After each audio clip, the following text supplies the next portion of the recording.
Welcome to Deep Dive Daily. Andy, good morning. Hope you had a wonderful Father's Day. Happy belated Father's Day to all the dads. And yeah, it was a pretty unfreaking believable U.S. Open. The course almost won, but I think the winner was JJ Spaun. Pretty technically, incredible, yes. Incredible a closing performance from Mr. Spaun. Market really just never came around on him. Never did. Despite the fact that he was in the more difficult wave on Thursday, Friday, and still was right there. The fact that he put on a putting clinic on Thursday, an approach clinic on Friday, market just didn't believe it until it was pretty much over. It was painful for me. I had Sam Burns in pocket, and heading into the weather delay, I was like, this is happening. So let's start spending this money. Yeah, he got to like minus 125. Seventh. Yeah, it's tied for seventh. Yeah, he fell apart. And I mean, that's a major storyline, the relief. I love how everyone's chiming in on that. Like they've read the fucking rule book. Like you actually go read the rule book, it's a little ambiguous. And it kind of says, if the moisture is going to impede your swing, and that can include your stance. I mean, it was sopping wet where he was at. Probably could have given him a club length there and not like. Which one are you talking about? Because he had a couple. He had Burns had two drives that were just absolutely perfect, and they landed up in the back of just super deep divots in the fairway. And it's like, okay. And that's the one thing people bring that up. You see that once a week, like, oh, this guy gets relief for this, but we can't move our ball out of a divot. And it's like, yeah, that one is kind of stupid, especially when we're playing at a course that, we have 150 people playing the first couple rounds, and there's a lot of divots in the landing areas. Mm-hmm. Like, you should be able to move your ball 6 inches. Like, you get to move it for a sprinkler head. You get to move it if you might be standing on a sprinkler head. Which people you can take big advantage of that.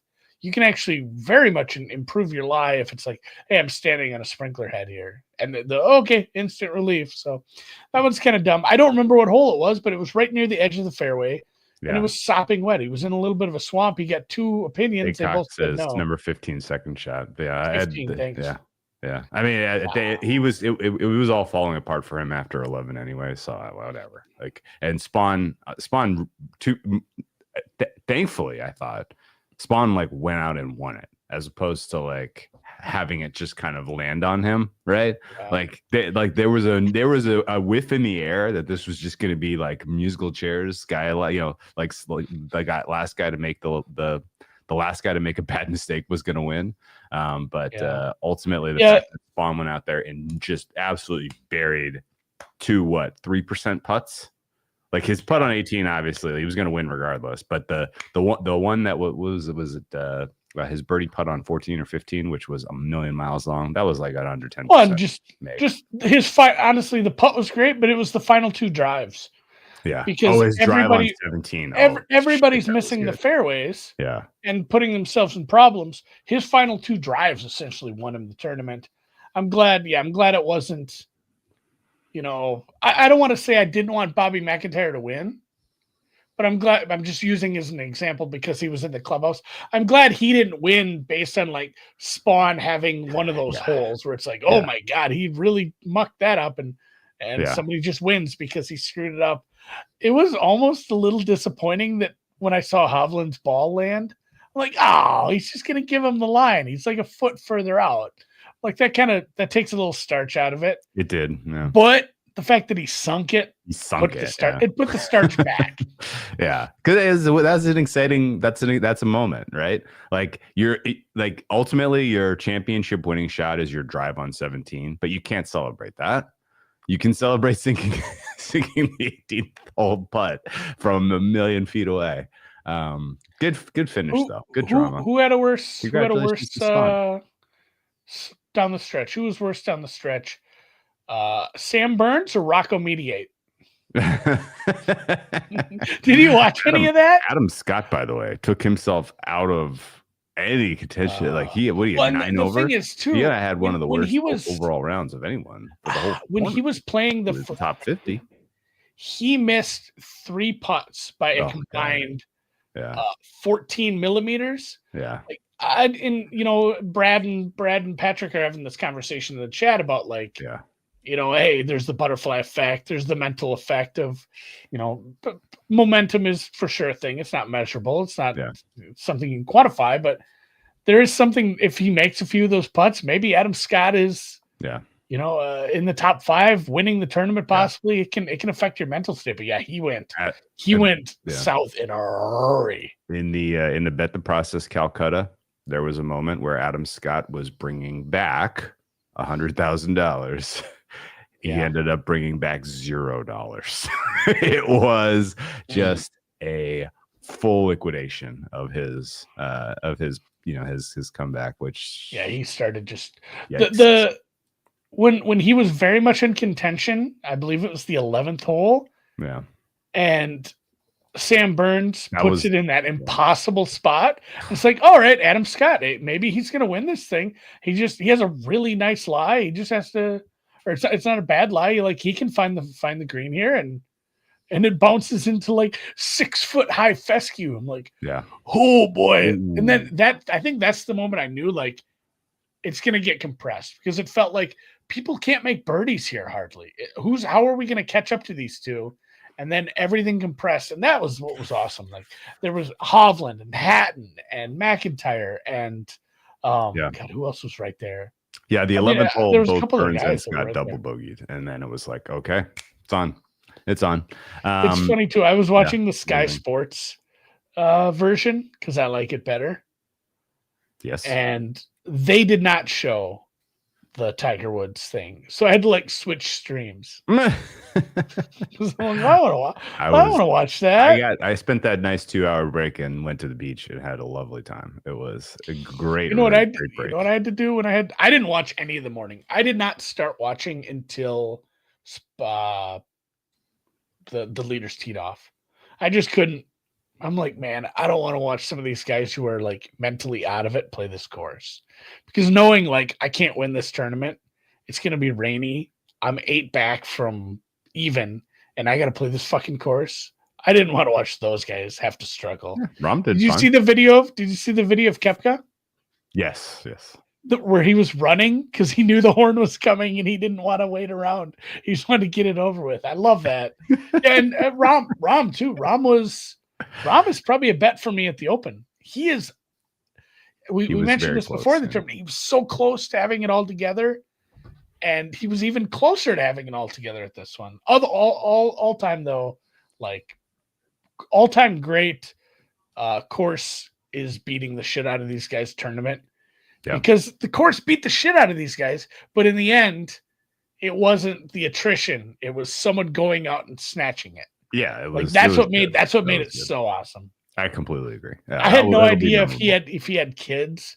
I'm like, God, I hope he has kids. Like, run up to him like a father. Talking about JJ Spawn? Oh yeah. Like earlier, I'm like, I don't know if he has kids. Dude, his wife had a really young baby. I don't know what the age of the younger one was, but she was real young. Or she. I couldn't even tell you. No, it looked like he had 2 little girls. So 2 little girls. Awesome day for him. You could tell he was just overcome. By the way, JJ Spawn, local hero from LA. He went to San Dimas High. I'm famously of Wild Stallions. Excellent Adventure. San Dimas High football rules. Yes, another great end of school year, beginning of summer movie. Bill and Ted's Excellent Adventure. If you haven't seen it, I feel like there's some. Believe it or not, I thought it was going to be stupid, and I was like, I'm not rewatching this, and it actually was quite funny. The mall scene with all the characters from history. Dude, it's Joan of Arc doing Waterloo. Joan of Arc doing calisthenics and Beethoven at the music store. Like, all of that is very, very good. I feel like there's probably somebody out there who is let's say 27 or 28. Has no idea what we're talking about. Well, I feel like they've probably seen. Let's say it's a dude. This dude, he went to Indiana University. Maybe he was in a frat. He's like sports. This fictional person has seen all 4 John Wicks for sure. Sure. And he's probably seen the Matrix movies. Sure. But might not have an idea on this. Like, I feel like this would blow his mind seeing like early 90s Keanu. Like, because it is not the same person. Yeah, he probably hasn't seen Dangerous Liaisons. No. He may have seen Speed. What movie did I compare Point Break to? Ooh. Oh, is that RRR? That's Point Break, but in India. Ah, yeah, that's right. Point Break is a midsummer movie, by the way. Point Break. It's really more the end of the summer. It's the end of the summer because they're about to pack up and start traveling. You know, the endless summer's about to start. Anyway, the golf was good. None of my outrights got there. I had a couple top 20, top 40 bets kind of hit, but I had enough not hit that about broke even, and I lost a little money on outright. So such is life. Cold streak stays alive. I didn't have any of the names. I'm probably going to bet Hovland this week. I know he chuckle fucked around at the end a little, but would have loved him to be able to, I don't know, putt anything all fucking weekend. That was an adventure. Him on a putting surface. Good Lord. Anyway, the tennis is now, we have our chapter 1 of 3 in the preamble to Wimbledon on grass is in the books. And there were some results. The most elite player on the men's side was Mr. Taylor Fritz out of the clouds. He has sucked out loud this year. He was untouchable in Stuttgart. He ultimately just trucked Zverev in the final on his own turf in Germany. I don't think he dropped a set, although he only played 4 matches. So, but still, 4 2-0s in Stuttgart to win the Mercedes-Benz Cup. I forget what they call it. But Fritz was very good. But he was not the most impressive tennis player on grass this weekend, Andy. That award goes to 37-year-old Tatiana Maria of Germany, who won the first rendition of the ladies Queen's Club Championship since 1970s. I was wrong. It wasn't the 1940s. It was like a 50-year hiatus. And it's back, and she won. And yes, to be doing what she did at her age and to beat the players she beat is absolutely insane. She comes through in the final straight sets against Anna Samova. Yeah, her run was legendary. She took down Rybakina in straight sets. She took down Mukova. Tatiana Maria? I would have said like 34. 33. She's a somewhat recent Wimbledon semifinalist. She turns 38 in August, Andy. She's born in 1987. I think she's a mother at least 2 times over. And she is winning championships. So congratulations to her. That's very cool. Elise Mertens also wins. She won her Ertagenbosch, and the Canadian Diallo beats Belgian Zizou Bergs in straight sets to win the men's Ertagenbosch. So yeah, interesting results. We got men's in London this week with Carlos Alcaraz making his return, which is exciting. That men's London draw is just absolutely stacked. Is that a 500 also? Yes, Halle and London are both 500s. Okay. The women are in Berlin and Nottingham. I don't have any outrights, but I will be watching very closely, particularly to the London, which of course famously used to be sponsored by Fever Tree. Which is kind of I'm pivoting into a little bit more gin and tonic sort of season. I've obviously it's always wine season. Highlight of my weekend was actually food and wine. I ended up tracking down some Big Salt, which was the wine of the week recommendation from last week. 0 for 5 on the ones you recommend being at the store. It's not like I didn't. I did get a Gruner Veltliner or whatever. I can't remember. That was the second word. I got one of those. I got a rosé. Wife wanted a cab. She doesn't care what time of year it is. She wants a cab now. Cool. So I got a bunch. I still had 2021. Get her a nice 2021. Yeah. Tell Yeah, her all no, about it was. It 2021 honestly was. Is It was a outstanding vintage. It was on the sale rack, but it was a 21. So I'm like, you're getting this $10 bottle, honey. You don't know the difference. You don't God know. bless. That's the beauty of 2021, Andy, is that the $10 bottles drink Doesn't like matter. $30 bottles. That's the whole Oh, point. I had a little. It was pretty damn good. So food shout highlight out for me. Tomo. Food highlight for me of the weekend. Oh, by the way, I got some comments from family members that tuned in and saw your pierogi segment. They loved it. They said you did an amazing job. You know what I kudos realized from the Polish Oh, Dinsiks. thank Yeah, you. Thank on you. your pierogi segment. I forgot, I didn't make all the pierogies. Like, I still had a bunch of ingredients. So, like, I'm looking in the fridge Saturday morning. I'm like, oh, like, I don't want to be wasteful. I have to make all the pierogies now. So I sat there for like another half hour on Saturday morning and just made pierogies because, like, I had a shitload of dough and all that filling left. The ingredients, or excuse me, the recipe, I think I mentioned this, way too much filling. Way too much filling for the amount of dough I had. Got it. And I was going to throw it. My wife's like, isn't that just mashed potatoes? She's like, we can just eat that as a side. I'm like, that's fair. Of course. That's why you're you and I'm me. Yeah. Food highlight for me the weekend was got some Canadian black mussels. I had them with chorizo. Oh. Holy shit, it was good. That was an amazingly simple recipe. You do the chorizo and onion in the cast iron. Actually, we use an enameled Le Creuset. You use like a little deeper pot. Chorizo and onion. Add the mussels. White wine, steam it. Unbelievable. So it's 15 minutes, incredibly good. Serve it with some crusty bread. Man, it was parsley.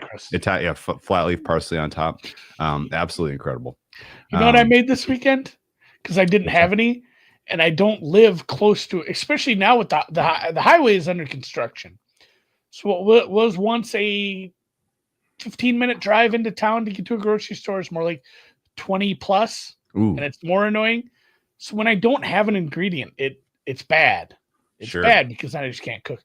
I handmade breadcrumbs because I wanted to make meatballs that bad. I had bought some fresh cheese tortellini. Nice. I had some sauce I wanted to use, and I wanted meatballs. I just wanted big meatballs with it. I had pork and beef out, no breadcrumbs. So I'm sitting there like toasting bread in the oven and food processing my own crumbs. That's and they were good. I was just sitting there eating these breadcrumbs.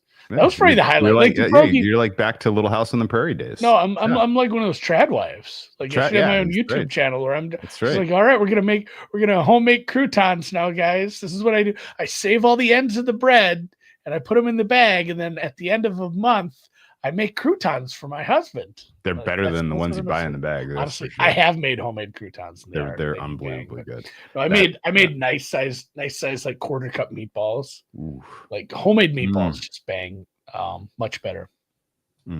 Holt says too much sugar and tonic water. Been using seltzers. I won't shame anyone for that. I will tell you though that the Fever Tree Refreshingly Light. They have the light blue colored ones. Low sugar one. You get the flavor. You get the it's like 50 calories, half as much sugar, and you get your quinine, so you're not going to get malaria. No malaria for you. It's mosquito season. Oh, I like seltzer. One of my Vegas drinks for some reason, just because I get mean and barfy if I drink way too much whiskey. I love whiskey. I love having a bunch of different whiskey drinks. I can't sit and drink whiskey for 12 to 15 hours. Like that, there's no good is going to come of that. I got to go light. So Vegas, if I'm going to play cards all day, it is vodka seltzers. Just vodka seltzer with the lime. Easy. Sun cruisers and Surfsides are better than high noons. If you think otherwise, you can get fucked. We are not sponsored by Surfsiders or Sun Cruisers, but the Sun Cruiser teas, those are absolutely awesome. Charles was very active today. Excited to discuss Chestnut being back in the hot dog contest. I did not know that. I was going to use Andy as my major resource for information on the Nathan's hot dog contest. Do you remember last year? So he was doing that thing. He was paid basically by the vegan dog industry not to participate. Yeah, that's what I remember. It's over. That It's over. vegan reign of terror is over. Did they? Because they went under or Yeah, something. I don't know what happened, but he will be competing. He released a statement on Twitter today. He's back. He only has one love in his life, and that is Nathan's hot dogs. He loves Nathan hot dogs, and he's excited to be back at Coney Island for the 4th of July. So everybody else probably not as excited because it cuts into how much money they can make. There's moving and shaking in basketball. We got trades galore. We got draft coming up. We will hit all of that this week for sure. But we don't need to cover it today since there is so much other stuff to talk about, and we don't have a lot to talk about for the next 2 days because after today's NBA Finals Game 5, we have 2 days to wait for Game 6 on Thursday. No hockey tomorrow either, I don't think. No hockey tomorrow either. The NBA Game 5, you're never going to believe what I bet, Andy. The under. That's the only thing that's been making any money for me in these finals because the sides have been just smack on my fair for sides. So you're flipping coins. I bet under 225, and there's hockey still tomorrow. Find some of those out there. And this is an interesting total mark because it's been bet up from 222.5, which my fair is 222. So why this got bet up 3 points, I don't know, but I'll take it because otherwise I would have nothing. So give me an under. Ooh, Belle Gloss. That is that's a great brand for Pinot Noir, Mr. Feldman. Belle Gloss, you would recognize it in the store, Andy, is it has a huge red wax, like Maker's Mark type of neck on it, and some lovely, beautiful scripting Belle Gloss. And they source from like probably 10-ish different vineyards and make single vineyard Pinots. They're all awesome. Love me some Pinot talk. We might have to do a little Pinot segment on this. We might do Pinot Friday. Yeah, I'm not cooking this week. Edmonton is a plus 125 to plus 130 dog, it would appear, to extend the series. So it's over. Excited. You're telling me it's over. It's not over, but well, the cup's in the building. Cup is in the building. Cup is in. The cup has become Florida man. That's exciting. Yeah, I don't know. It feels like tonight's series might be over. If we get a convincing OKC win, it feels like that series might be screwed, blue, tattooed, and done over as well. So you bet the under. You think the total side's right on? I don't know. OKC kind of had an easy cover in Game 4. Was that -6? Easy, Andy. Easy peasy.